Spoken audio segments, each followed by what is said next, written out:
The following program is an MLWRadio.com production. From the territories to Titan Towers to TNA and all points in between, he's seen and done it all. And now, he's here to share the real story behind wrestling's biggest moments, controversies, and characters. The MLW Radio Network presents Something to Wrestle with Bruce Prichard. Hey, it's Conrad Thompson, and you are listening to Something to Wrestle with right here on MLW Radio. The man who makes it all possible, Mr. Bruce Prichard. What's going on today, man? Man, I am fired up and ready to go. We got a poll this week, man. We got a lot of feedback on the show. Yeah, absolutely. Nobody really cares what the hell I have to say about Monday Night Raw, TNA, or SmackDown. So we're following the feedback, and we're scrapping that, and we're going to get right into the main event. What happened when? You heard Bruce reference it. We're actually suggesting that you get to program the show. How fun is that? That's a little revolutionary for you in the podcast land. Every week, we're going to throw up a poll on our official Twitter account. It's at Prichard Show, and you'll have an opportunity to kind of shape the show. What are we going to talk about that week? You get to decide. It doesn't get more fun than that. So throw us a follow on at Prichard Show. Be sure to hit the subscribe button on iTunes and leave us a 5-star review. It really does help. All right, Bruce, before we get into what happens when this week, let's talk about football.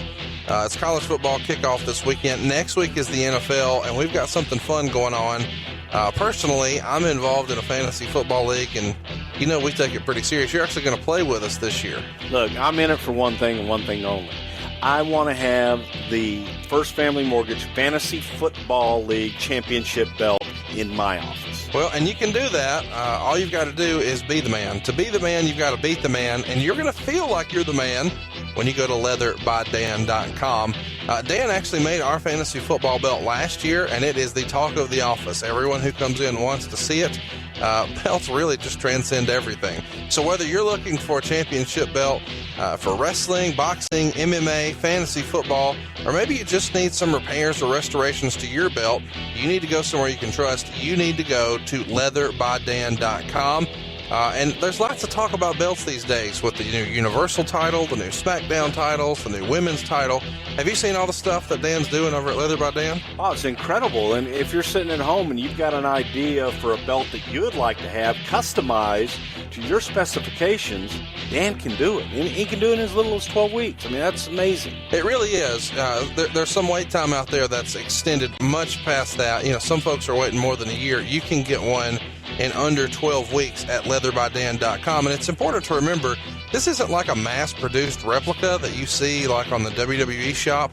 This is the real deal, American-made, by hand, right here in the United States. Custom-made. Custom-made from head to toe. I think I need a Conradison belt. Hey, I think that would look good in here, as a matter of fact. But you know what? When I was a kid growing up and competing, they'd give you a trophy. Could you imagine if you're actually competing for a championship belt? And if you have a league or you have something where you're giving away trophies, why not change it? Customize it. Customize it, man. Have a belt. And here's the best part. It's pretty affordable. Dan's even doing payment plans. A lot of places won't do that. So maybe if you're balling on a budget, you can still get your own custom championship. And Dan's done work for a lot of different promotions. He even did one for First Family Mortgage. Hey, if it's good enough for Conrad and Bruce, it's good enough for everybody. Well, it's going out of your office and going into my office. Well, we'll have to see about that. You're going to have to order another custom one from Let's Let's run through that. When you don't win this year, you can still own your very own title belt at leatherbydan.com. And now let's get into it. What you picked this week. What happened when the Montreal Screwjob went down in November of 97? And Bruce, when we start to talk about this, you know, this has probably been covered to death, but not by a lot of folks who were there for the whole thing as it happened. There's been lots of speculation and pieces, but now we're going to get the perspective from you, from someone who was known Bret for a long time, booked Bret for a long time, and then was there in the aftermath. So I kind of want to go back to 1996 before we really get into Montreal, because I feel like that's where a lot of the groundwork was laid for this. Would you agree? Yeah, I think so. But when we put up, we were going to talk about Montreal, I wanted to talk about the smoked meat and the hot dogs. And well, it turns out that's not what everybody took to damn, mean I'm there. confused.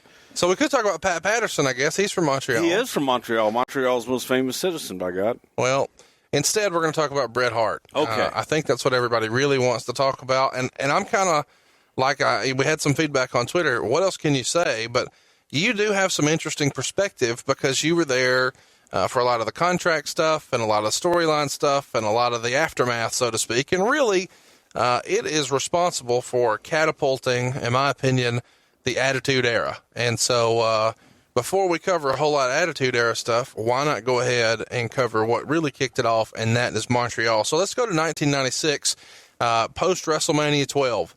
When you guys went into WrestleMania 12, you knew the finish was going to be overtime. You knew it was going to be Shawn Michaels. You knew he was going to be the new flag bearer for the company.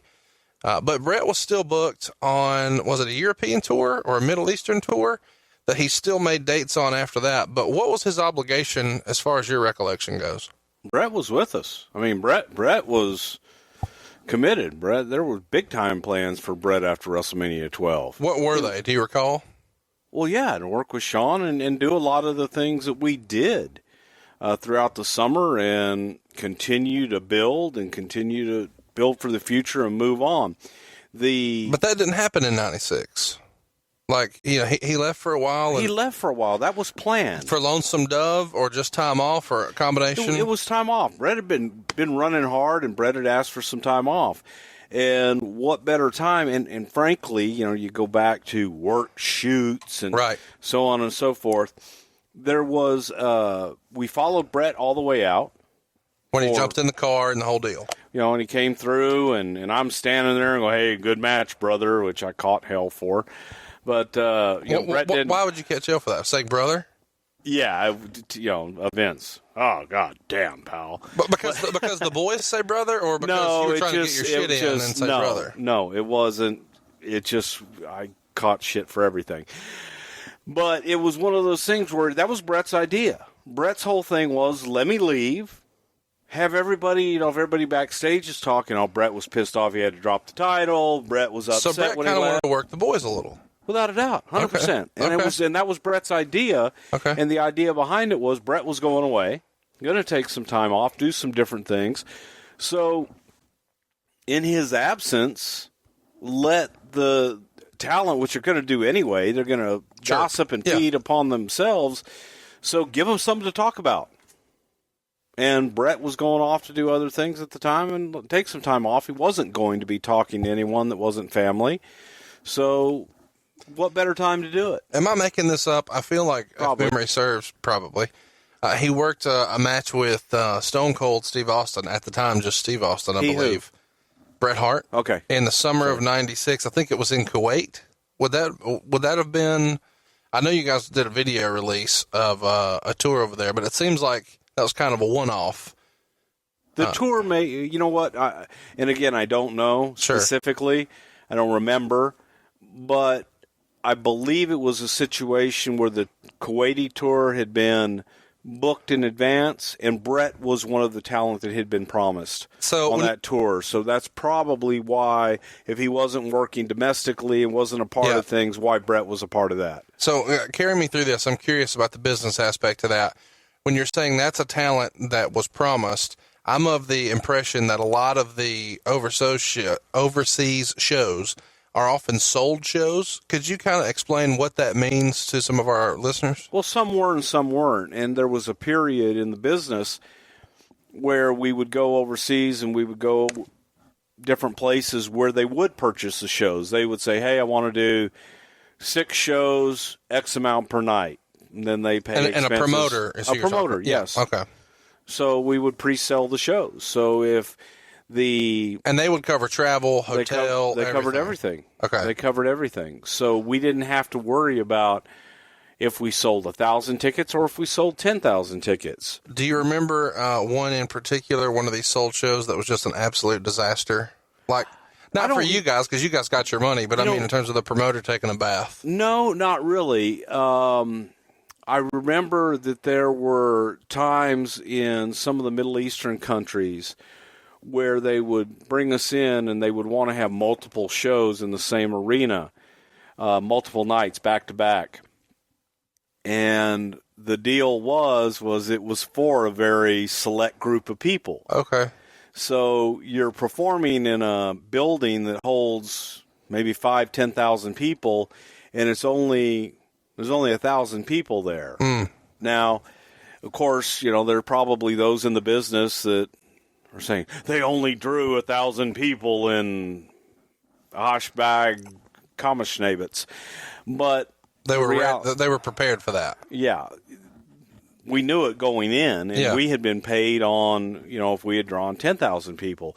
It was a sold show, and the people that were putting the show on were putting it on for a select... For those 1,000? Yeah.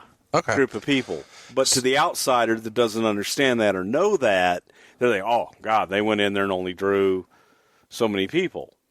The reason I find this interesting is he does that tour and has to work with Steve Austin, and then he comes back and is immediately programmed with Steve Austin, which I would assume, and I'm probably wrong, and I want you to myth bust it now for us, Bret asked for Austin?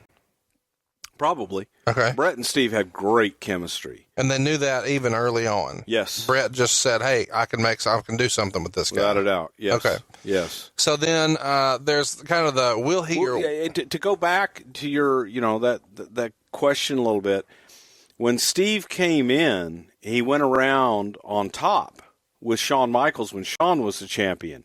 Ice cold, with no angle, not a lot of promotion. It was just Steve Austin, the $1 Million champion, and Shawn, and they tore the house down every night. And everybody wanted to, there are guys you want to work with. And Steve was one of those guys. And Bret's one of those guys that everybody wanted to work with. So Bret, seeing Steve, he loved working. He being Bret loved working with Austin. So Bret is now kind of, this is the fall of 96. I think it's October. I'm freestyling. And there is a discussion about will he or won't he, at least for television purposes, as far as will he sign with WCW? Will he return to the WWF? Oh, God. And that's when it comes out that he signed a 20-year deal. Carry us through that whole contract situation. What was real? What wasn't? This is a weird time in the WWF. The NWO is really starting to take hold. Jim Ross has turned heel. He's brought back fake Razor and fake Diesel.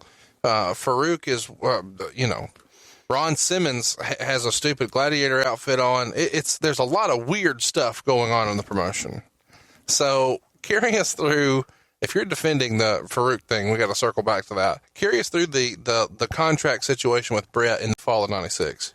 Well, the Farouk thing was great. Yeah, it's interesting you bring that up. A lot of people skip over that part. That's funny. There was, again, I don't really remember the time frame either. But the issue was Bret it was during a time that WCW was on fire. They were kicking our ass in the ratings, and they were offering deals to a lot of our talent who had contracts that were coming up. Bret being one of those people. Bret indicated that he didn't want to go, that he wanted to stay in the WWF at the time. Can I ask who you think would have helped set that up? Kevin Nash, Scott Hall, DDP? I have no idea. Okay. Yeah, I have absolutely no clue on that. Okay. But the situation was one that, again, let's go back even, in the same time period. Hulk Hogan's contract was up at WCW coming up.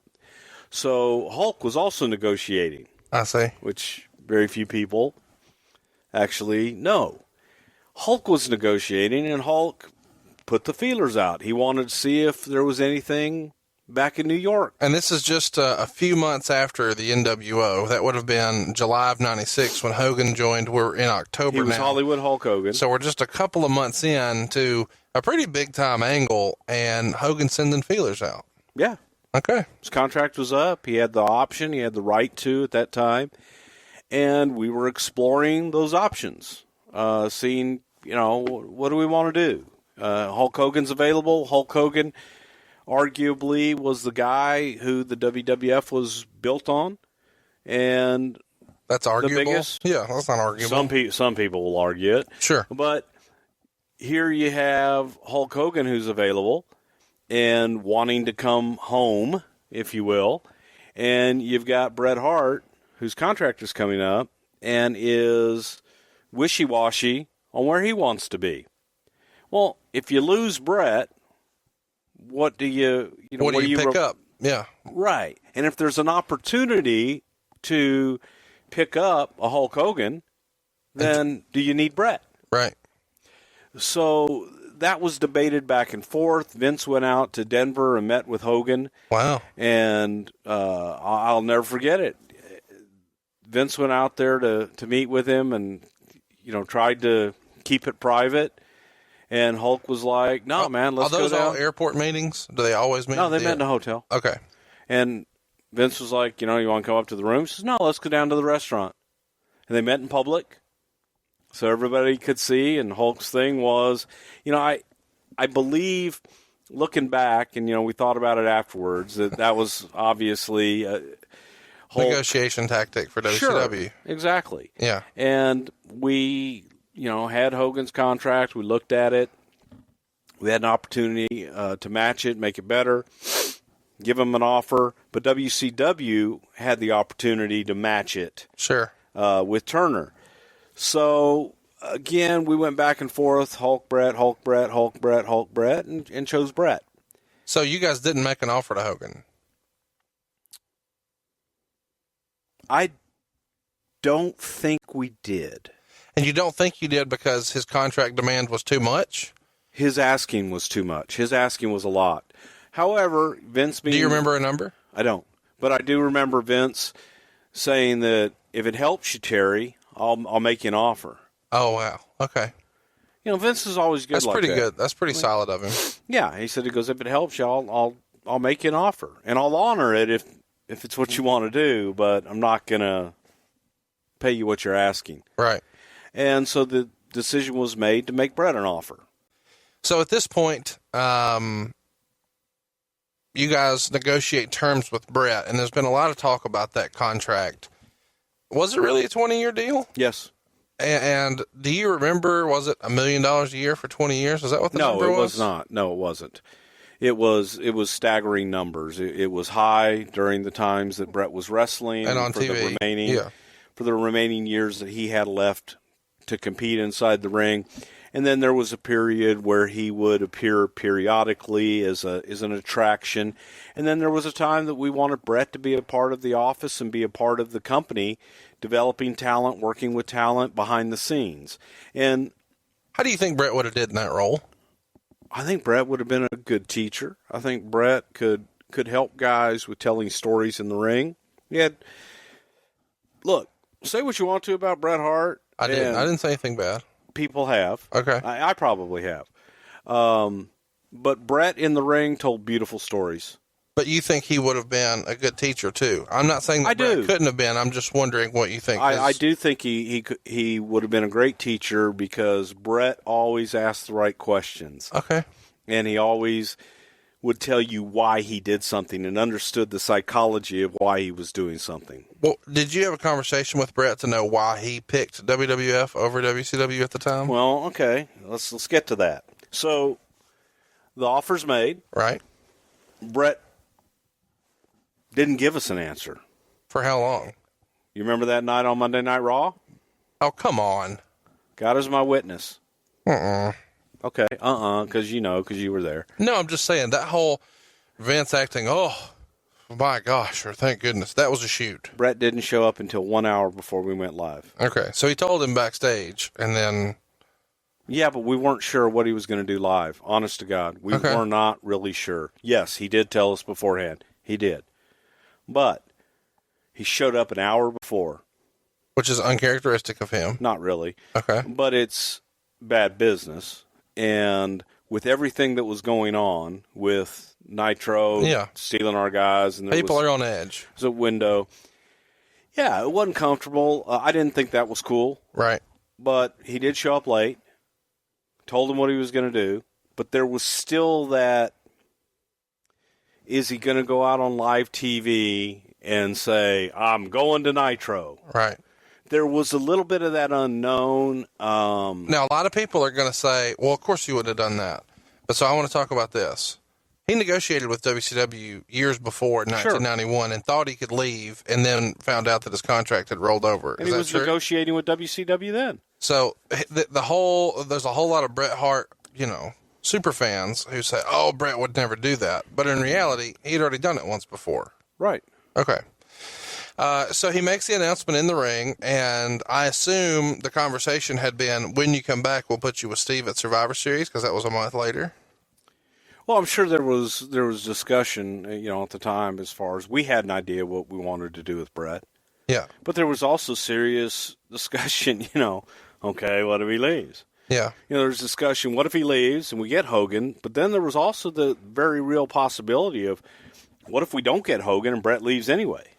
So let's fast forward to Survivor Series 1996. It's one of my very favorite pay-per-views you guys put on. It's really a pretty historical pay-per-view in hindsight. Rocky Maivia makes his debut. Yokozuna's last pay-per-view. Jake Roberts is there. Snook is there. Garden? Yeah, in the Garden. It's a really big show. And two of the matches really kind of start to shape the future of the WWE a little bit. Supposedly, Vader was supposed to be in the main event against Shawn Michaels. That didn't go well at SummerSlam from Shawn's perspective. So supposedly an audible is called. Sid is put into that spot. The Garden totally dumps all over Shawn. Cheers Sid, even when he attacks Jose Lothario with the camera. So it's a different time in professional wrestling. And the undercard, Bret and Austin put on one hell of a match, and they do the WrestleMania 8 finish that Bret did with Piper, where he pushes off the top turnbuckle with the sleeper hold and still gets the pin. I know you're laughing because I remember all that. But it was a phenomenal show. If you haven't seen it, it's worth checking out.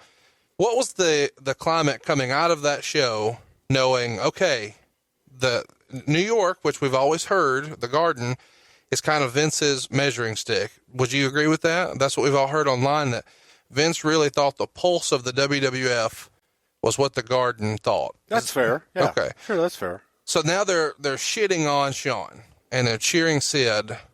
What's the conversation coming out of that show? Well, I think that we always question ourselves. We always had plan A and plan B for most things that we did. You always discuss, what if? But 2 months after that, you're doing a super show at a dome. Well, that's the thing. And we had that kind of in our sights that, okay, we're going to San Antonio, Shawn's hometown. They're not going to boo him there. Very traditional town. And, we got to put 70,000 people in there. So do you switch gears? We went with it and kind of looked at it as a bit of an aberration for what the Garden was that night. They booed the shit out of The Rock, too. Right. Rocky Maivia. They booed Snuka that night in a place where Snuka was a god. And we just stayed the course, because we knew where we wanted to go with Shawn, and we knew where we wanted to go with San Antonio in January. And it was a way of kind of christening Shawn as the champion in January in front of a big crowd. I want to pick your brain about that Royal Rumble show. Jim Cornette said once in a shoot interview that sometimes you have a show that needs a dome, and then sometimes you have a dome that needs a show. That felt like, based on the promotion, because we would hear, reports that you love, the rumors and innuendo, that you guys had to paper the shit out of that building and were giving tickets away, and ticket prices were very economical. Was this just to kind of flex your muscles against WCW and show that you could still put on a big show? Or it seems really weird to have a Royal Rumble that large of an arena. It had never been done before. Why then? Well, it was as I said, it was an opportunity to give Shawn a showcase, a big showcase, a dome in his hometown. It was a great deal. Okay, for there the dome. It is. That's what I needed. So that was a huge part of it.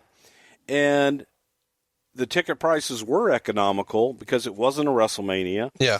We're in a part of the country, a lot of Hispanics, a lot of middle class that weren't going to pay those huge prices. Right.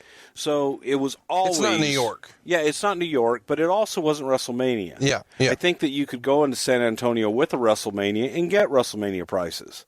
I believe that. But when we went in there, it was a Royal Rumble.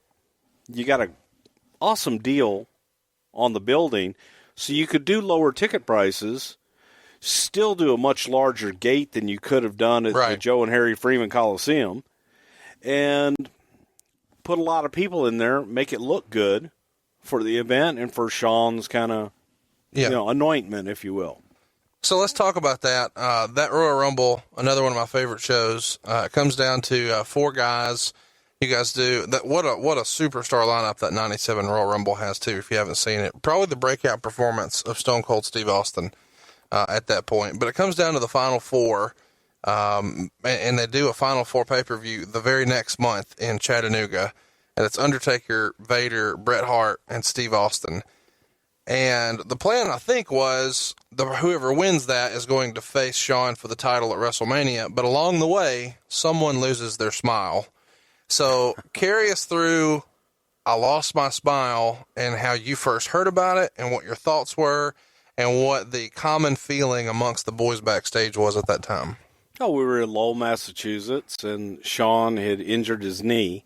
Did you just find out that day it was happening, or did you know ahead of time? No, we found out that day. He showed up to the building and said, I'm dropping the belt. Yes. So you guys have to just scramble and rewrite everything. Hang on. No, let me take that back. We knew Shawn was injured, and we knew it wasn't good news. So the knee, right? The knee, yes. Okay. So we knew that we had to get the title off of Shawn. And the idea was that they would have a short match and a quick deal and put the title on Sid. In Lowell, Massachusetts. Or just wherever. That's where we were. Okay. You know, you get the news, you're given this information, you got to do something, you got a live TV show to do it on. And then an audible is called, and this is the famous show. What audible was called? He forfeited the belt in the middle of the ring. Well, okay, hang on. You're getting ahead of me. You're going into your conspiracies now. Well, no, I'm just following what you just said. You just said the plan was to drop the Sid. The idea was, and Shawn didn't want to do that. And Shawn felt that he wanted to go in the ring and forfeit the title. Now, not what we wanted to do. Wasn't our plan A. Wasn't our plan B. But it's kind of what we were stuck with. And at no time did anyone know that he was going to lose a smile in the middle of the promo. So let me ask you, when you're saying it's not what Shawn wanted to do, does Shawn present that as, man, I don't want to lose the belt in 5 minutes when I can't give my best performance? Or does Shawn just say, man, I ain't doing a job like that. I'm just going to drop the belt. You know, his thing was, I can't have a match. Okay. When people see me, they expect to see Shawn Michaels' performance. I think it's a chicken shit way to get the belt off of me. I'd prefer to just go in and forfeit the belt. So there's no talk. Shawn has a pride about him. Sure. That if he can't go in and be the Shawn Michaels that he thinks he can be, he'd rather not perform. Yeah, he kind of addressed that on the Ric Flair show earlier this year, where he's always said what happens between the ropes, the actual match, that's what matters. Everything else is just conversation. Yes. So you made a comment there where you said we didn't know he was going to lose his smile until halfway through the promo. So that line, I didn't know he was going to lose his smile until he said it. Okay. So when you're sitting back watching the monitor wearing a headset like you are now, and he says that, your reaction is? Well, we try to watch our language here. No, we don't. So, yeah, we do. All right. Well, censor yourself. No, it was just kind of what the fuck. Yeah. Because that's not forfeiting the title because of an injury that's not going to allow you to perform. I'm depressed, I'm leaving. That's, mommy says I lost my smile. So let's just ask let's address the elephant in the room. When he first says this, how many people are saying he just didn't want to drop the belt to Bret? Oh, everybody's saying that. Okay. He wasn't dropping the belt to Bret. He was dropping it to Sid. Well, but I mean, in terms of the knee injury, if he comes up lame in February, he can't drop the belt to Bret a month later. But who says he was going to drop the belt to Bret a month later? What was the plan? I don't know. I really don't know. I don't remember. You just don't know it all, Conrad. You know what? We started this thing. We're going to talk about Montreal. Now you're racking my brain back to the let's run through this. Other stuff. No one listening is disappointed right now. Everybody has heard Montreal 1,000 damn times. This is true. Thank you for bringing it up. And we're going to get there, but we're going to tell the backstory along the way. Okay. I think this is way better. Don't get hot. Okay. You're hot now. But folks, Conrad's hot. He's pissed. He's over there sitting, shrugging in his chair. Okay, so let's run through it. Now he's mad. Go ahead. I'm not mad at all. Yeah, so the decision is made to do an old switcheroo. Bret wins the Final Four, but then drops it to Sid on Raw. Loses it to Sid. We start to see a little more edge for the very first time from Bret. Was there any conversation about how difficult it would be to start the heel turn of Bret Hart? What do you mean? Well, Bret had been a babyface for such a long time at that point, and now he's going to, claim he was screwed by, to drop the belt to Sid on Raw. And then he's going to have a cage match, and then he's going to say he was screwed there. He's going to cuss on live TV. We're almost to WrestleMania 13 now. You guys are going to do a double turn. I'm wondering if he had any reservations about being this hero and this baby face and this face of the company, the face that runs the place, so to speak, and now he's going to be a heel. No, not at all. Not that I remember. And frankly, the hotter the baby face, the hotter the heel. Sure. So the fact that he was all the things that you just described made it easier to make him a heel.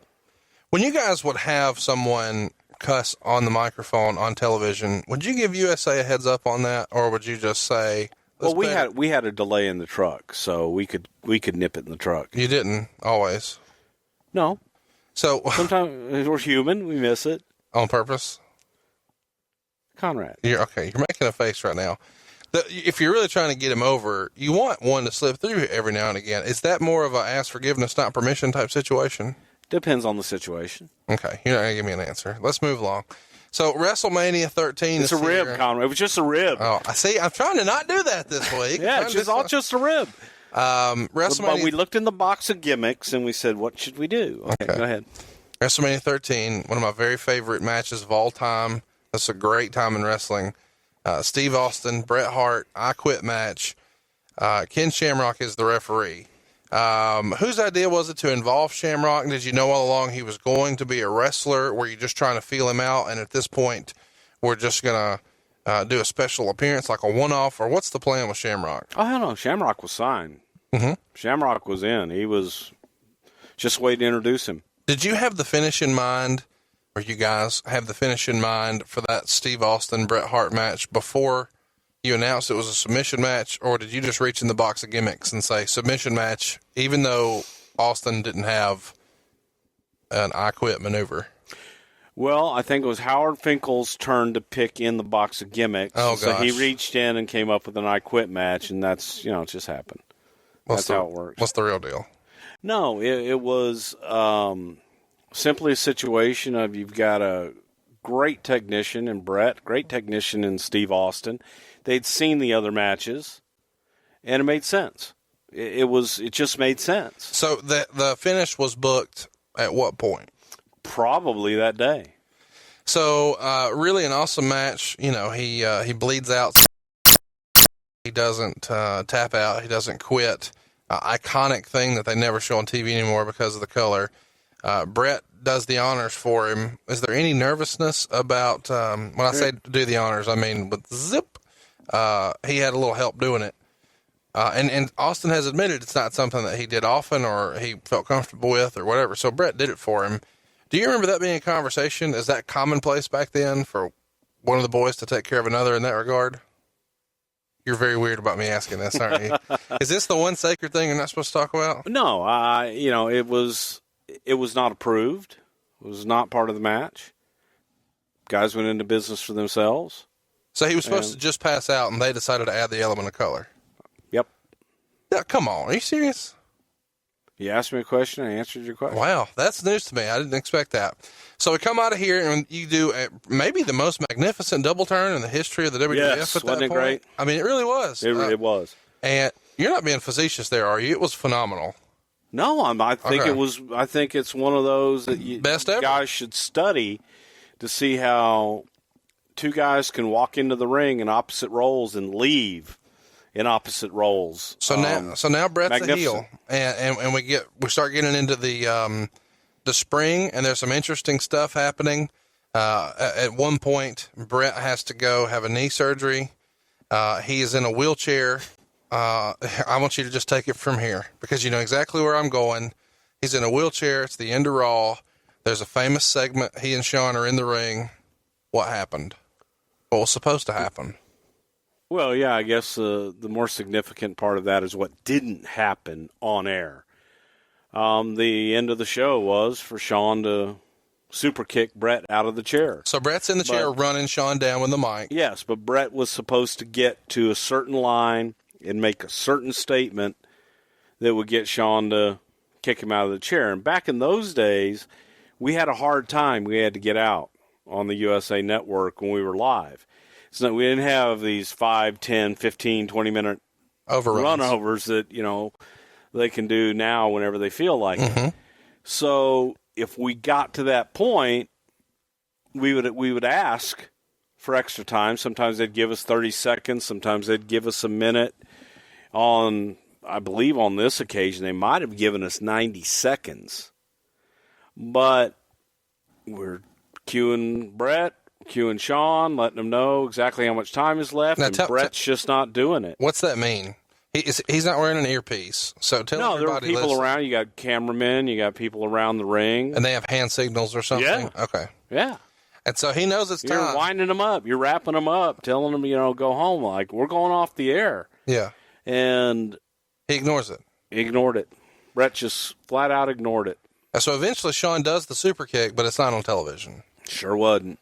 And so when Shawn comes backstage, what happens? He was livid. He was pretty pissed off. He knew it had been missed. He knew they were off. Yeah. I mean, because at some point when we went off the air, people stopped giving him cues and we're like, we're off the air. Yeah. We're done. Yeah. And Shawn knew we were off the air because he knew he was seeing him give the cues, and Bret was seeing him give the cues. And Bret just did that just to steal the thunder. I don't know why he did it. To this day, I don't know why he did it. So they start going back and forth. At one point, there's a Sunny Days comment. What was the feeling backstage when the Sunny Days comment comes out? You know, I think that people had kind of chosen sides, if you will. You know, there are people in Shawn's camp, people in Bret's camp. Okay. And I think that Bret and Shawn stirred up both sides. I think they were equally can take credit for stirring the other one up. And I don't think it was appropriate to do on live TV. It was an inside deal for whatever reason that I don't like doing inside personal stuff on air and in public. It doesn't add anything to the product. It doesn't do anything. It's just petty and bullshit. Was that talk really going on backstage? Was there really whispers about a Bret Hart Sonny thing at the time? I'm not asking whether or not it really happened. People were married at the time. I'm saying there probably was. I mean, to say specifically, I really don't remember. I remember the comment. Sure. I remember the comment. I remember Bret being pretty upset about it. So at some point, this comes to a head, and people are yanking hair in the back. Carry us through the backstage fight. I believe this would have been, I'm guessing, June of 97. Hartford, Connecticut. I'm freestyling, but you remember. So tell us about this hair incident. Well, it was, I wasn't there in the middle of the fight, but from an eyewitness, you know, Shawn, they being Bret and Shawn, had words. Is the eyewitness Jerry Lawler? No. Okay. Was Lawler an eyewitness to it too? I don't know. I just hear Lawler has the hair. He may. I don't know. But Shawn and Bret got into it, and they locked up. I don't know that I really don't even know that any punches were thrown, but they locked onto each other's hair, and they went through a wall, you know, like a false wall that we had up for interviews and stuff. They went through the wall. What time of day is this? Is this early afternoon, or is this right before the show? Or no, this is kind of late afternoonish, maybe 4 or 5 o'clock. Okay, something like that. And we were next door in Vince's office, and we're going over whatever the hell we're going over, and Shawn came in holding clumps of his own hair and talking about unsafe work environments, and we ended up sending both guys home and did the show without them. So at that point, was there talk about, I'm not working with that guy anymore, I'm not putting that guy over? Do you remember any of that? No. It was two guys that were pissed off. It was emotional, and, it spilled over. I mean, it happens. It's a physical business. It's an emotional business. And when Shawn did the Sunny Days comment, I believe Bret caught a ration of shit from his wife. And, hey, you got so many days on the road, you go home to see your family, the last thing you need is to have... getting some shit. Yeah. So Bret was upset, and they got into it. I mean, it happens. So at this point, there's a quick little experiment with Steve Austin and Shawn Michaels as tag champions, which a lot of people just kind of gloss over and don't even remember. Bret's having a series of phenomenal matches during this time with Steve Austin, and really making Steve Austin with figure fours around a post, the ambulance, just lots of fun stuff. I think that the stuff with Bret Hart and Steve Austin is probably some of the best wrestling matches I've ever seen. And I think Bret's 1997 is the best year he ever had in the business, as far as just overall entertainment and quality. And it stands up even now. It's phenomenal. That July pay-per-view in Canada, Canadian Stampede, was outstanding. If you haven't ever seen that, it's one of the hottest crowds ever.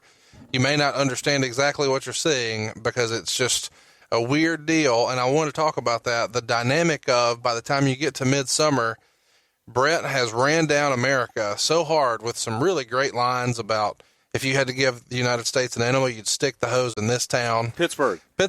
Just phenomenal stuff.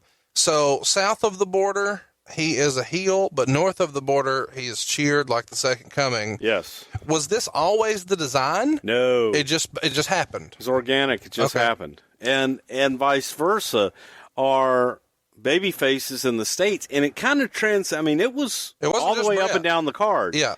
The Americans were heels in Canada. Yeah. It was a really interesting dynamic. I mean, you cross an imaginary line. You're in another country, but you step over that line, you're a different person. So let's run through that now. Around this time, you guys had to start having conversations with Dale Wilkes, who you worked with back in Global as the Patriot. So when this sort of America versus Canada situation starts to really boil, who says, hey, what about Dale Wilkes? Well, it wasn't about the America-Canada thing. Del Wilkes was just a talent that was out there and available. I'd worked with Del in Dallas with the GWF, Global Wrestling Federation, out there in the Global Dome, Dallas, Texas, formerly known as the Sportatorium, Sacred Ground, not there anymore. But the ground still is. It is. But Del was available, and I always liked Del, and we brought him in. And it happened to be, his gimmick is the Patriot. Great timing. Why do you think he never got a shot in the WWF before then? He'd been around a long time, and he had a good look. His work wasn't bad. I mean... Well, I think he had a great deal in Japan. Okay. And Del, I don't know if he was that interested in working the schedule that the WWF had. I see. So, but it was also one of those deals where it just didn't happen. Yeah. So right time, right place. Del's there now. So we're in the fall now of 1997, and some fun stuff is still happening. Now, August, I guess we should cover this. Undertaker versus Bret Hart. Shawn Michaels is the referee. There's some tension between all three parties, but specifically between Bret and Shawn. At some point in the match, Shawn is involved. There's a chair there. Bret spits at Shawn. Shawn cranks back with the chair, smashes the Undertaker. Accidentally now, Bret Hart is the champion for what would be the final time. But it still starts to sow the seeds of Shawn Michaels, Bret Hart. Did you know at SummerSlam that was going to be the plan for Survivor Series? Yes. So the original plan was we sow these seeds right here, right then. That was the whole reason for it. Okay, so that sets up Survivor Series. What was the plan for Royal Rumble and WrestleMania as far as 14 goes? Wow. I'm pretty sure that's what we did. You know, the only thing that happened. The plan was for Shawn to beat Bret at Survivor Series, and then what happens at the Rumble, and then Austin beats Shawn at WrestleMania. Yeah, you know what? I don't know if it was necessarily at Survivor Series. Bret sped that up, you know, with leaving. So it could have been the Rumble. Could have been the Rumble, but the idea was always to have. There were a lot of things that were discussed, frankly, but it was. Give me another alternative idea. Bret and Steve. So another alternative idea would have been Bret just keeps the belt and drops it to Steve at 14. Sure. Okay. Yes. I mean, it was, again, you had A, B plans. Sure. Okay. So the reason it went with Shawn, again, timing and Bret leaving. So let's run through that. You know, there was talk, you know, you want to get really crazy when we were talking about Hogan way back when. There was talk of that being Hogan. That it could have been Hogan and Austin. Yeah. At 14. Yeah. Wow. That would have looked a lot different. I mean, but again, that's where I say, you know, there were A, B, C, D scenarios of different things that we could do. The Hogan scenario went out that night when. So this is kind of weird to ask, but at this point, I don't know another way to ask it. Shawn's made it public. Was his addiction situation starting to get out of hand, in your opinion? Shawn's? Mm-hmm.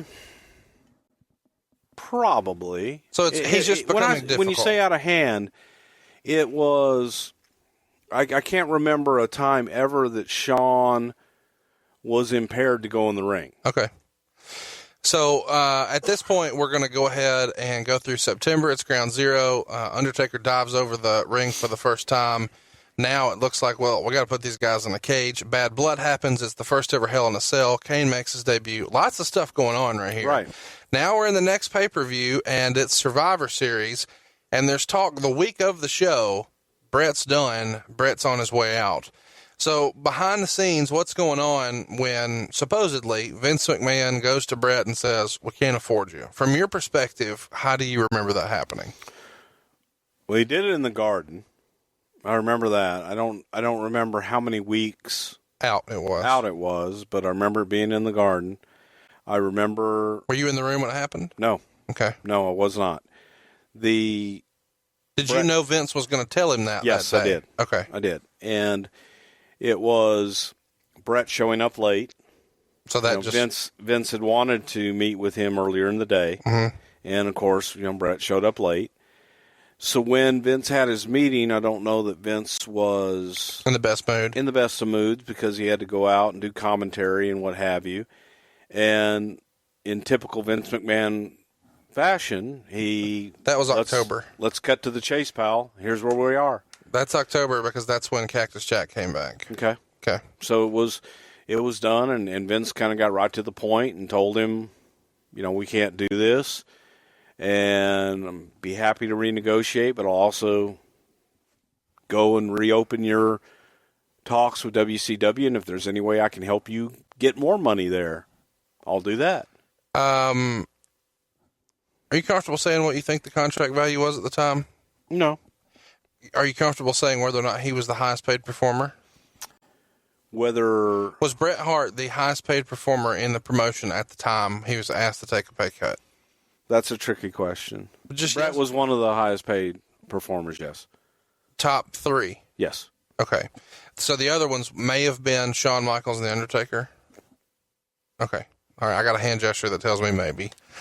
Okay, I didn't know this was sort of keeping kayfabe with Bruce Prichard, but I guess it is. Well, no, those are personal and those are business, confidential. I didn't ask for a specific number. Yeah, you did. Well, I said, are you comfortable with it? Yeah. I said no. I'm going to guess $500,000. Am I in the ballpark? I don't know. Okay, you do know. Maybe we'll put a poll up. Do you want to know the real number next week? I think I'm probably the only person listening who cares about that. Anyway, I am curious. What's the mood when Bret leaves the room as far as you remember? Is this a total shock to him? Is he happy that he maybe can go get more money? He's had problems with Shawn here. Well, again, I was not in the room. I was not a part of the conversation. But you were around Bret post-meeting. I mean, I was, and I guess pouty is a word. Okay. I don't know that Bret was... He wasn't happy about it. He wasn't showing up that day to learn, hey, we can't afford you. Yeah. So... I'm sure he had a lot of things running through his head. So at what point do you become aware he's leaving? Well, Vince gave him the opportunity and gave him, whatever paperwork he needed to negotiate with WCW and to go out and get his stuff. I want to say we probably knew maybe 10 days out before the pay-per-view. In that area, give or take. I don't know exactly when we found out. We found out, obviously, before the pay-per-view so that we could plan that he was leaving. So when you find out the week before the pay-per-view, had you guys already started discussing what was going to happen as far as how the belt would be taken off? There's been lots of debate about would it be at Survivor Series, would it be at Raw after?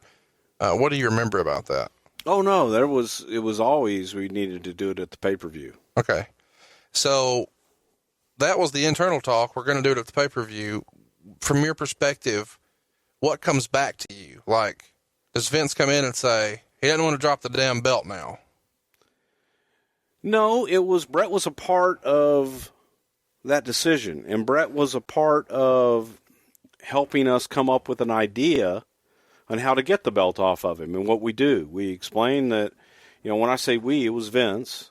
I was privy to those conversations as a witness.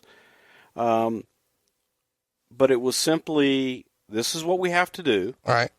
You understand what we have to do, and he understood what we had to do, and help us get there. And it was like pulling teeth. It was very difficult. Bret never, to my recollection, he didn't like dropping the belt, didn't want to drop the belt in Montreal, but he was willing to do it. He indicated, I'll do it. We just got to figure out how we're going to do it. So but trying to figure out how we're going to do it, as Randy Savage used to say, you win them in the ring and you lose them in the ring. It was difficult that's the best way I can describe trying to come up with a scenario. Give me an example. I don't know. It just was freestyle a suggestion. You get Hunter involved, and I don't know, and we do something and it backfires, or Owen comes in and it backfires, and then we can do something with Owen and Davey. There were, and again, the specifics, I don't know if that was it, but there were specifics. There were different things, and it was thrown back. Okay, Bret, you don't like that. What about this? Give me an idea. Yeah. Or give me something. Sure. Give me something you do like. And we didn't get a lot of feedback, if any. So it was frustrating in that regard that everything that we threw out was, no, I don't want to do that. But we didn't get anything, how about this? So that was a big frustration. Okay, Bruce, let's take a pause right here. We're knee-deep in Montreal. I want to jump back into it. But first, I want to tell everybody where they can style and profile and support the Prichard Show. Where can they get some sweet swag to support our show? ProWrestlingTees.com, man. That's where you go to get all the best wrestling tees. And you know what? We've got a T-shirt for Something to Wrestle with Bruce Prichard. They've got one at ProWrestlingTees.com. It is the very best podcast going right now. It's an underground sensation. It's getting bigger every week, and you can be ahead of the curve. You can say you were one of the guys who were the early adopters. You remembered us when we were cool, and there's nothing cooler than those awesome shirts over at ProWrestlingTees.com. You've got a reflection shirt that shows all of Bruce's characters throughout his career. You've even got one with one of his favorite sayings, which is, just because I love you doesn't mean I like you. You can pick that up, and you can even go ahead and get a semi-formal shirt. It says that you're here to do business, but you like to party. But best of all, you can go ahead and pick up the Something to Wrestle With shirt. If you enjoy the show, man, hit the subscribe button, leave us a review, but then go to ProWrestlingTees.com/Bruce Prichard. Now back to more Something to Wrestle With. The time that it consumed, this one match, as we're going in, and that one match, frankly, was now going to affect everything we were doing. So it was just difficult, and we had, come up. I don't even remember what the hell they'd come up with, frankly, but it was talk to Pat Patterson, come up with something. But then, of course, the Wrestling with Shadows documentary bullshit that they did with Bret wearing a wire in, talking with Vince alone, which was Vince didn't talk to Bret alone through any of that until that one time when he got him. And it was, Vince. So you said bullshit, and then you said he got him. So you still hold a lot of animosity towards that film or the practices that it took to get that recording? I don't think that it was, that's not real ethical to send one guy in with a wire and record him while he's having a private business meeting with someone else. I don't like that. I don't think that's necessarily ethical. We're recording this conversation right now. I do. Okay. I'm well aware of that. I'm just kidding. Okay, so carry me through that, I guess. Supposedly, there's a phone call that happens, and Hunter is the one who suggests, quote-unquote, fucking him.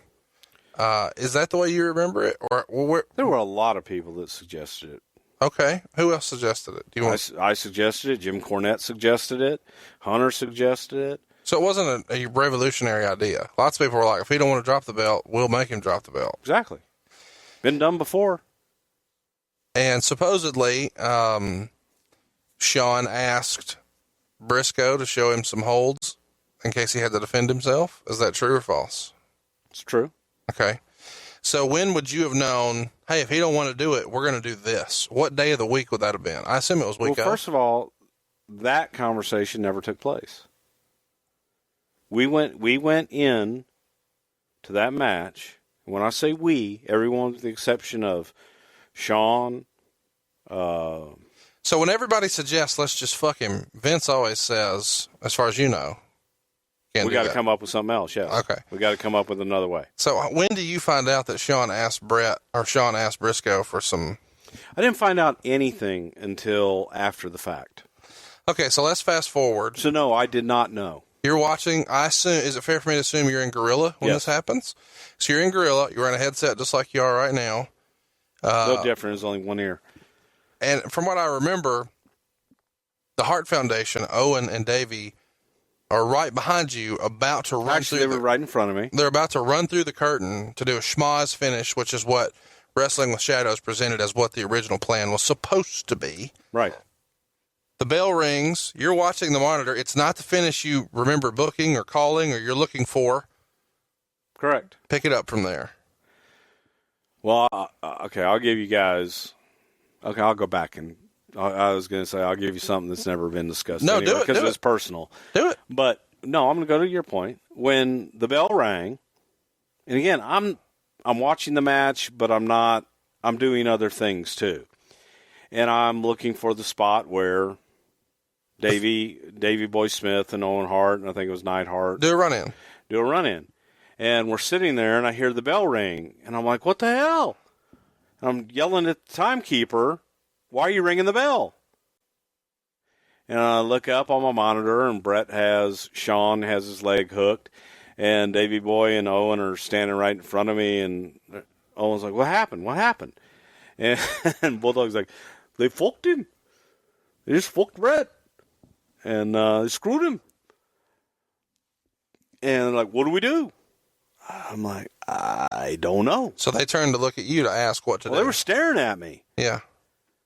And I'm like, I don't know. I guess. So they assume you know, and you're not playing dumb. You really are dumb to this idea. I have no clue. Okay. No clue whatsoever. I got it once.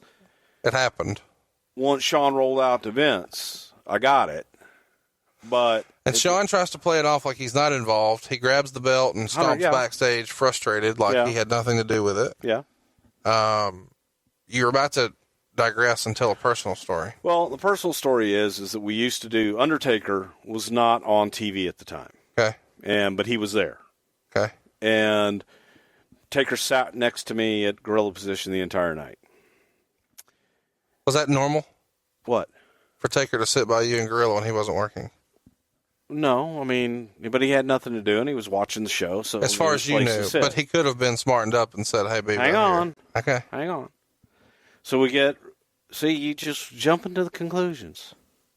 So we're going to do the entrances, and the entrances were we followed both guys live all the way from the dressing rooms, all the way down the hall through gorilla out to the ring. Well, I told Taker, I said, "Hey, man," I said, "we're going to be shooting through here, so you need to go and move for the entrances."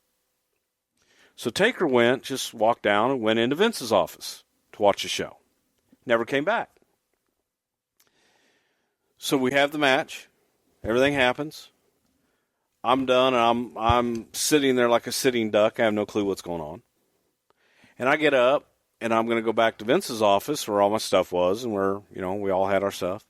And as I'm walking back, I see Undertaker standing in the hallway to Vince's office with his arms crossed, kind of looking around. And I'm like, son of a bitch. He knew. Yeah. And now he's guarding Vince's office. Mm-hmm. And I blow by him, and he's looking at me like I got steaming turds hanging out of my mouth. And we don't say anything to each other. Wanting to know if you're going to say something. Yeah, we don't, I'm mad at him because I think he knows. He's mad at me because he thinks I know, and he thinks I sent him away. So that he wouldn't be there when it happened. Now, what the hell he could have done about it or anything else, I don't know. But, so we think each other knows, and that was just my personal little thing that we had. Did y'all talk about it later? Oh, yeah. So he did know? No, he never knew. No, he did not know. But he thought you knew? He thought I knew. Okay. And I thought he knew. And nobody knew? And nobody knew. Okay. So we were mad at each other, and we were both kind of... on the same boat? Yes. So now Vince throws Bret spits on Vince, throws a tantrum ringside, smashes the TVs, paints WCW with his fingers in the air, comes back through the curtain. Are you still in gorilla at this point, or have you hightailed it out of there? No, I was in Vince's office.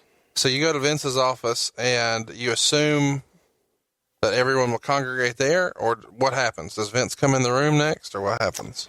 Yeah, Vince and Shane came in. I want to say that Shane came in first. Then Vince came in, then Jerry Briscoe, and then Jerry Briscoe went out and got JR and brought JR in, and that was it.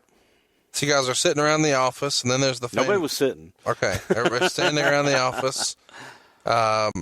What's Shane doing during all of this?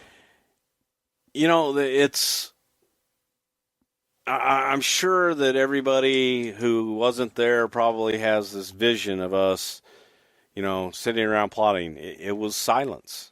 It was silence. We sat there, we watched the monitor, Bret destroying everything. It's kind of like Mourning a Death a little. Okay, I don't know what that is. Well, no, I'm just saying, like, this is the end. Something traumatic has happened. We know that and it was far from the end, and we all knew that. Yeah. And Jerry Briscoe went to go and talk to Bret and pretty much go out and face everybody.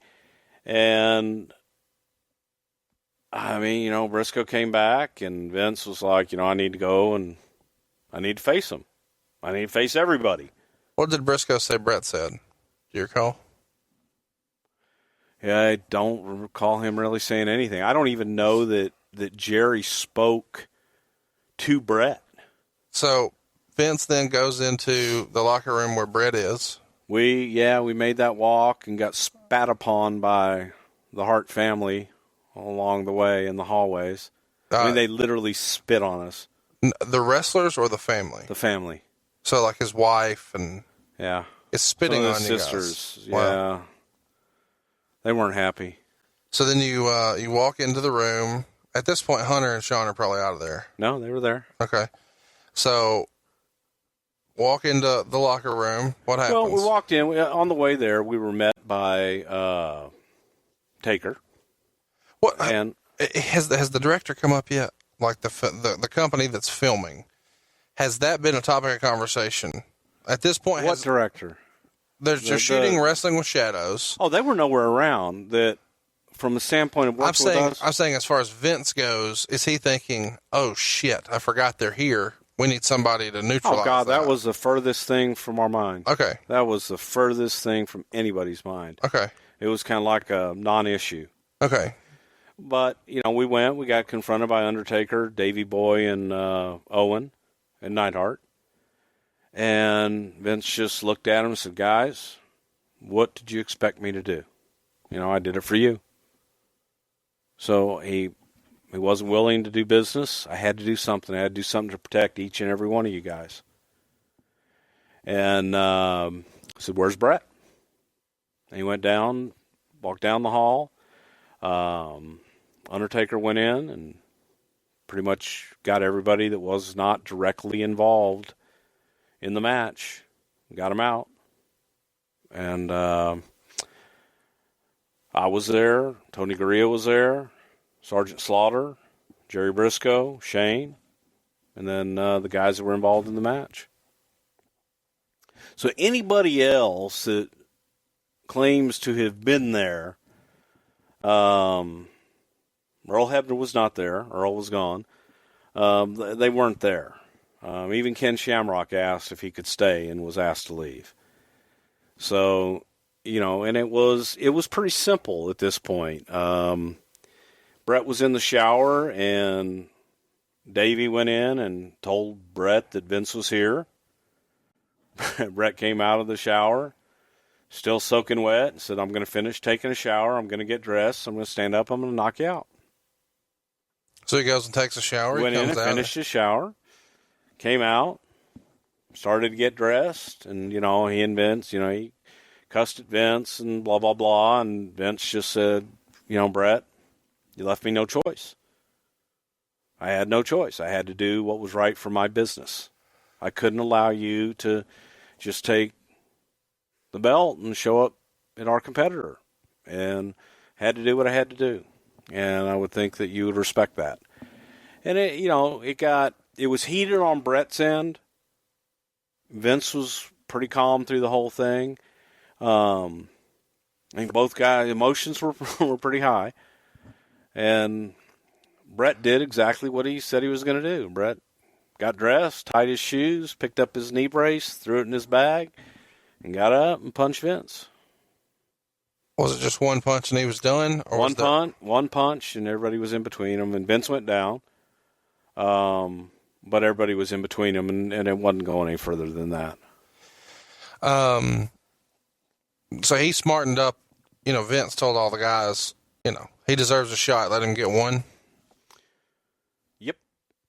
So, it's interesting, when you really dig into what we're talking about here, because you kind of get the impression that a lot of WWE folks, maybe Vince, maybe not, certainly not then, view the world title as a prop.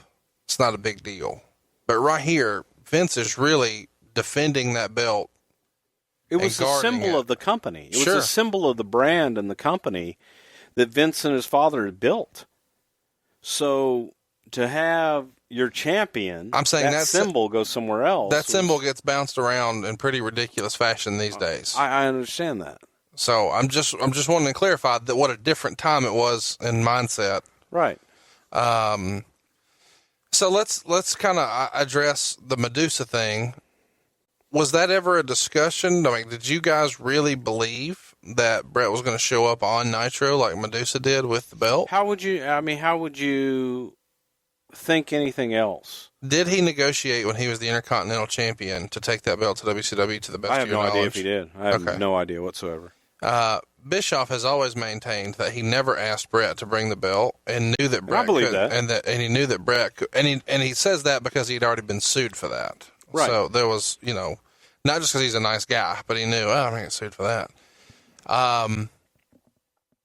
But he doesn't start on TV for like a month after with WCW. But you guys were still pretty steadfast and, hey, you know what? They'll do it anyway and just take the lawsuit and let him show up a month early. We didn't know when he was going to show up. Okay. We had no idea. But regardless of when he was going to show up, we had to transition that championship to someone else that was going to be here that we could get behind.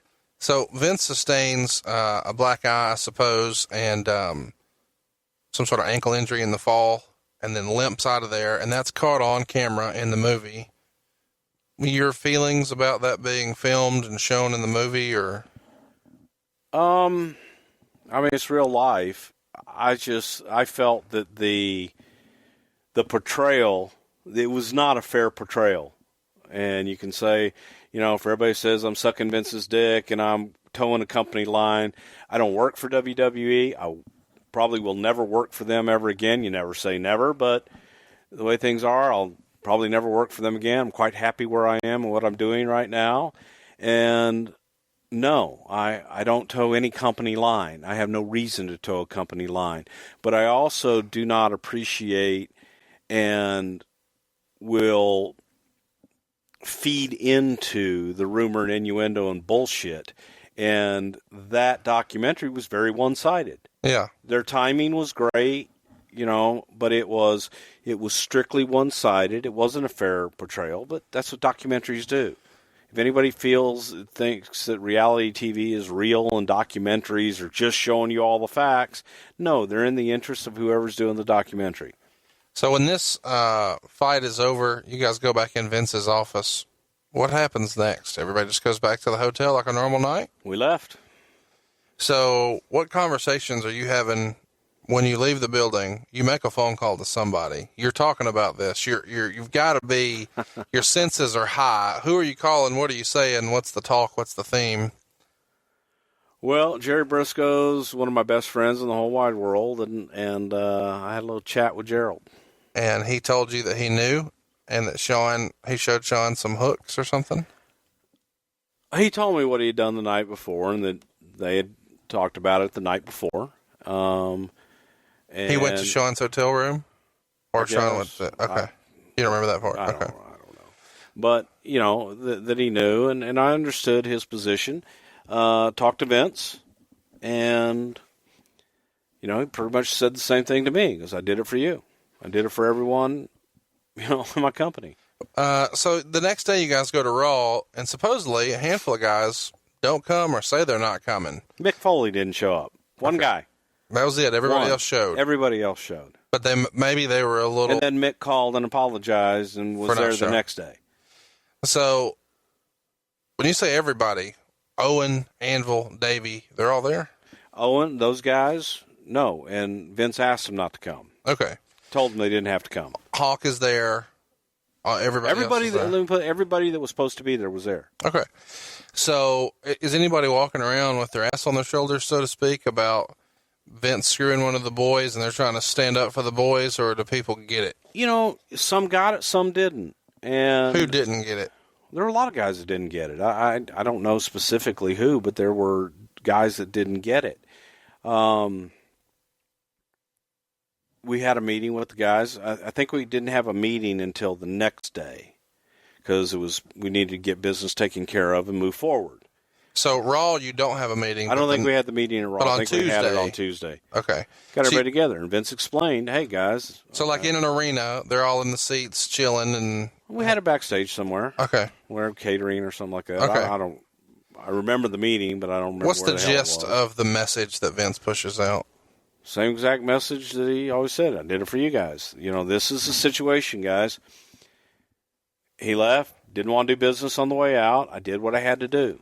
I did it to protect you.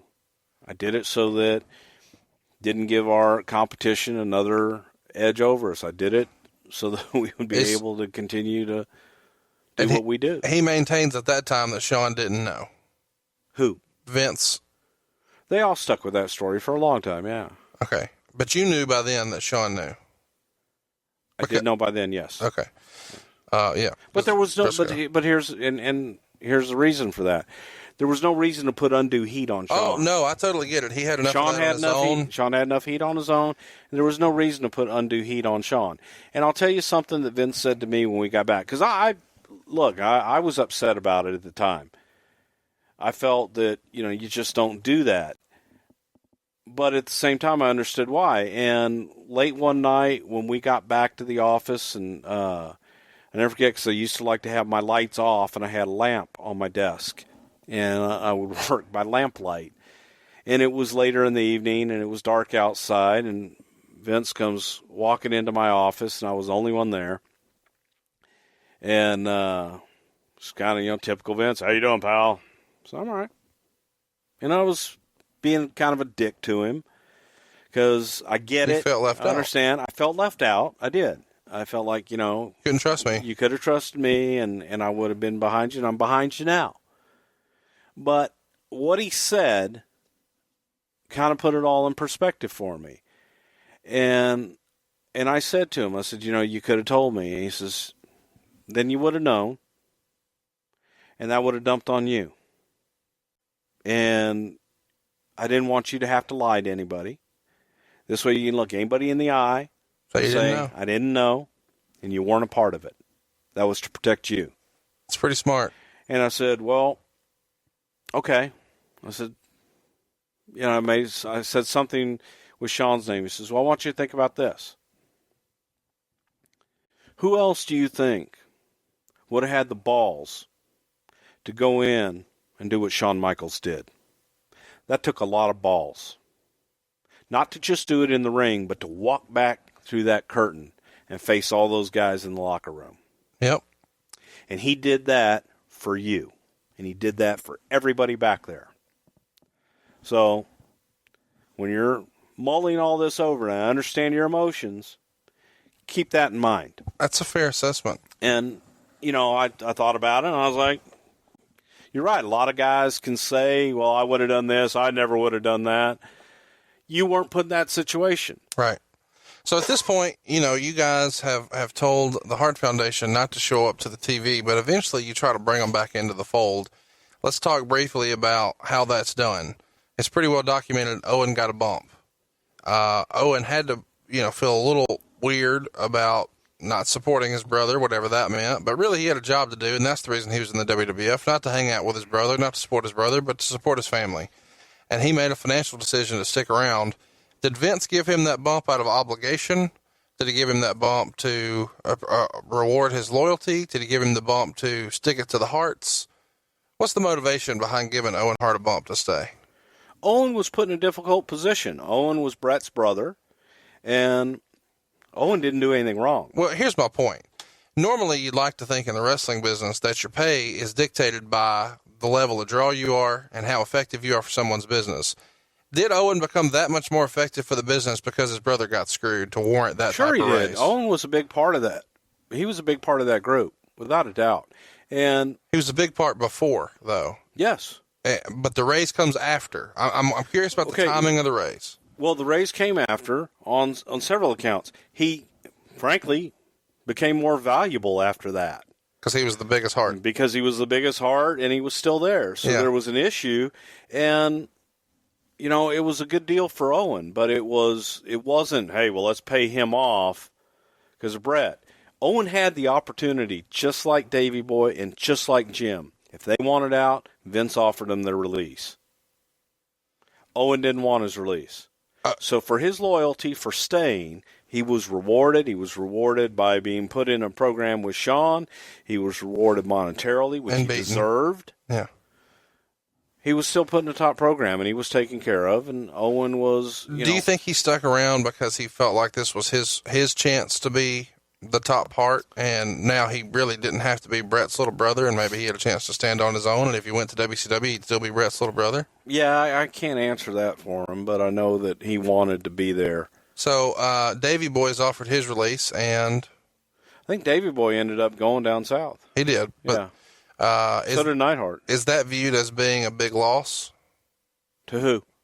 WWF. Oh, I thought you were talking about WCW. Well, I mean, I'm not trying to... No, it really wasn't. When they asked for the release, it's kind of like, as long as we get Owen, we don't care what happens to these two. No, we were willing to lose Owen if we had to, too.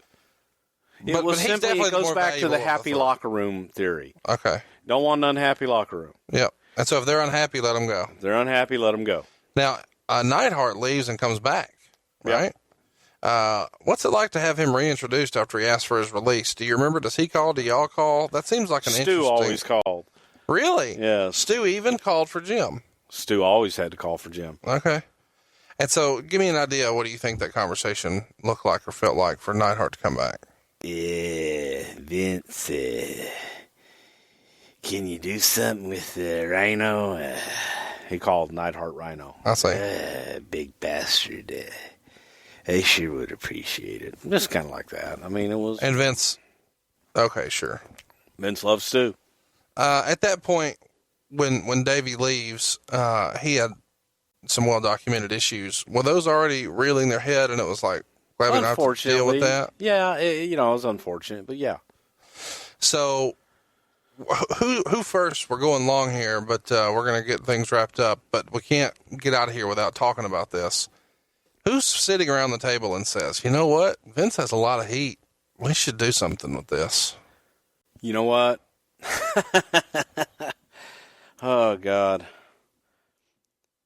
For those of you listening right now, let me just clarify. We do not talk about this off air at all.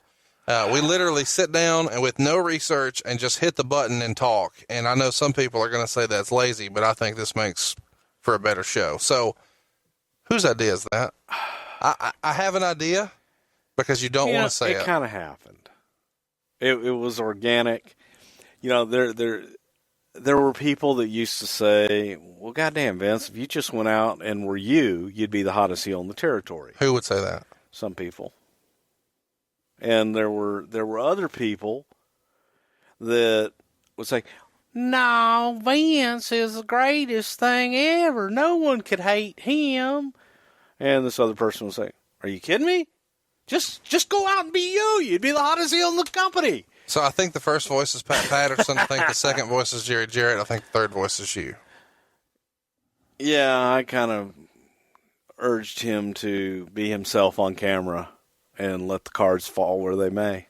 So he goes on TV and does the, I think you're smarter than good guys versus bad guys. I think, I don't know this. I take it back. I do know it. But Vince did not go into the interview, Bret screwed Bret, with the anticipation that he was going to come out of that as a character or a heel. Really? Vince went into that as an explanation from a company standpoint, thinking that people would rally behind and rah-rah WWF. It was more of a Bret screwed Bret. WCW was trying to screw us. We're the little guys here, and woe is us, thinking people would rally behind. Instead, they went with, well, you're the owner. You could have fixed it. Screw you. And we got Mr. McMahon on our hands. And that initial interview with JR, right? With JR. Yep. That was designed to just be the company statement. That was for sympathy. Did you know when they were taping it? Because you're in the production piece here. Did you know this ain't going to go the way he thinks? I thought it was great. Well, but you thought it was great to establish him as a heel, or you thought, oh, they're going to bleed blue here. They're going to be with the WWF. Oh, I thought they'd shit all over us, and they did. They did. But they shit over us in a great way. And so not too long after that, around this time is when, Cornette is coming out and doing rants about WCW and being edgy. Mm-hmm. And Vince does you're smarter than good guys versus bad guys. And the Attitude Era really gets kicked off. There's a whole lot of talk that Montreal is the greatest work in the history of wrestling. They outworked me then. Because Bret made more money. Vince made a lot more money. Set the whole territory on fire, and it was the biggest boom in the history of the business, and it was the match that ignited it all, you could say, was Montreal. That was all my idea, 100%. Yeah, I thought of it all. I planned it all out. I wish that I could say that, yes, we were that smart and we planned it all. Sometimes things just happen organically, and you capitalize on them, and it depends on what you do with it after the fact. Again, if it was work, I was worked. It's like everybody else. But you don't believe, as a smart man who spent most of his entire life in the wrestling business, this was a work? Nope. Do not believe it. And if it was a work, then they were only Bret and Vince know it. Right. But a lot of other people would have had to know it for it to be what it became. What heat, if any, was on Hebner because of this? Well, obviously there was heat with Bret. I think there was... Amongst the boys. Again, I think people had their different camps. Some people thought that was bullshit. Yeah, some people thought it was, and some people understood. Earl Hebner had a family to feed. Bret wasn't going to feed him. Yeah. His boss asked him to do something. His boss didn't ask him to do something. His boss told him to do something. Any regrets about the Montreal thing? None. Do you think that Vince made the right call, and if he had to do it over again, he'd do it the same way? Or do you think he's learned lessons since about maybe a different way to handle it? Same set of situations, circumstances, same everything, do it exactly the same way. Was Pat Patterson there that night? Was he there? Yeah. Yes. Pat was agent for the match. Did Pat know? Nope. Was Pat upset with Vince? Very. How long was it before they fixed things? Probably took a little while, but Pat was very upset because Pat was vulnerable. Bret thought Pat knew. Bret thought we all knew. Well, and Pat was pretty good friends with Bret. Yes. And they're in his hometown. They're in Montreal. And yes. I could imagine that was a pretty emotional deal for Pat. But Vince didn't tell Pat for that same reasons he didn't tell me, didn't tell JR, didn't tell a lot of guys, to protect him. So Vince let Bret believe the next night on Raw, he's going to forfeit the belt. I guess we're not going to really do that. I guess from that, yeah. So at that point, when you think he's going to drop the belt on Raw, before the match, of course, what did you think would be the angle that would set up the December pay-per-view and then the January Royal Rumble and then WrestleMania? Before the bell rings, before you know, well, shit, that's all different. I mean, the idea was get to WrestleMania with Steve. That was the plan. Steve and Bret at that point. Well, you're talking about Raw. Okay, so he drops it to Shawn the next night. Well, you got to get it to somebody that's going to be here. Okay. So he would have... Bret ain't going to be here. So Bret ain't an option anymore. Okay. So, go with the hot heel. Okay. Well, is there anything else we can talk about Montreal? Any other memories that stick out? Because I can't imagine that there's many stones that have been unturned, but the Undertaker story was a big one for me. Yeah, it was, again, that was personal stuff, and Taker and I didn't speak for a day, and we had a fairly heated and emotional conversation the next day. But, we got through it. So, any other details about Montreal you'd like to share before we wrap this one up?